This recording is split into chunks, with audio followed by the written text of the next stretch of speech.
Hey drillers, welcome to the first new video of 2015. Yes, I know I have a lot of videos already, so I don't need to make a lot of new ones anymore, but here's one that I've been meaning to make for a few years, but it's a really important topic about Congress. So I'd like to very briefly talk to you about the issue of incumbency advantage.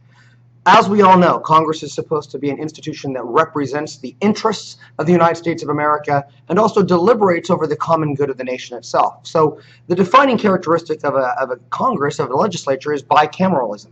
And yet, if there's something that the House and the Senate have in common, it is the fact that if you are an incumbent, if you are actually already in power, your chance of being reelected is extraordinarily high, extraordinarily high. Again, if you look at the House of Representatives over the last 40 years, you see a re-election rate that usually hovers something in the 90% range. Out of 435 seats that come up for re-election every 2 years, a very small fraction of them are competitive. On the other side, the Senate also has a very high re-election rate. Not quite so high. Maybe the average is more up in the 70s, and that makes sense, by the way. The House is going to have a higher re-election rate because they are constitutionally designed to be closer to the people. They can't get as far away from public opinion without paying for it at the ballot box. They have a 2-year term. They're elected by a district, not a state. They are directly elected by the people. All of these things are going to create a very, very high re-election rate in the House, but it's also there in the Senate. It is definitely there in the Senate. Now, a few reasons for this.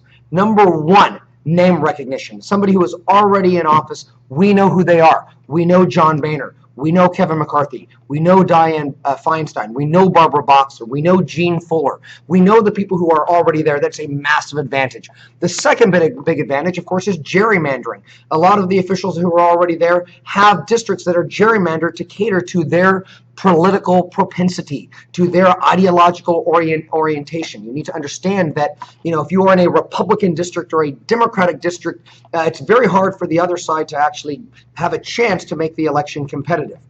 Third reason, of course, would be the money advantage. If you are in office, you can raise money in a profligate fashion in a way that a challenger can't. That's why to be a challenger, you pretty much already have to have your own money, or you have to be in a situation where the district is competitive and the DNC or the RNC, that's the National Republican and Democratic parties, want to throw money at you. It's very difficult for you to raise money if you are a challenger. In fact, people who lose a race for the Congress usually say, I just couldn't raise enough money.